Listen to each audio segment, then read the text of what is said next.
त्याला म्हणण्याची काहीच गरज नाही. तो मुद्दाम करायलाय. आम्हाला उडत वाटलं की जाऊ द्या, संबंध वेगळे झालेले असतात, जवळ आले पाहिजेत. संबंध असे झालेत तसे झालेत तर नको हे करायला.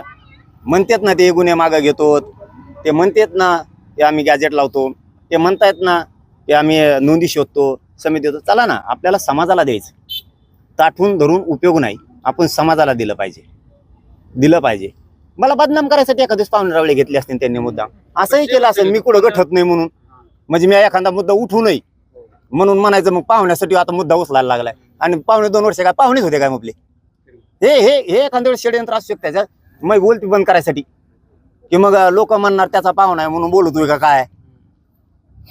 इथून मागं सुद्धा आंदोलन मी गुन्हे मागं घ्यावात म्हणूनच केलेलं आहे आणि गॅजेट लागू व्हावात म्हणूनच. एखाद्या तोंड बंद करायसाठी सुद्धा मी म्हणू नये बाबा पाहुणा आहे, मग ते कोण त्याची टीम उठणार. धनंजय मुंडेसारखी टोळी त्याजवळ, फडणवीसजवळ धनंजय मुंडेसारखी टोळी, पैसे कमिणारी काढणारी, ती म्हणून एखाद्या वेळेस की मग पाहुण्यामुळे उठला काय हो म्हणून एखादं मला तोंड बंद करायसाठी केलं असं. मला पाहुणा रावळा काही नाही. बाप मी आई बापाला किंमत देत नाही समाजापुढं. एबीपी माझा, उघडा डोळे बघा नीट.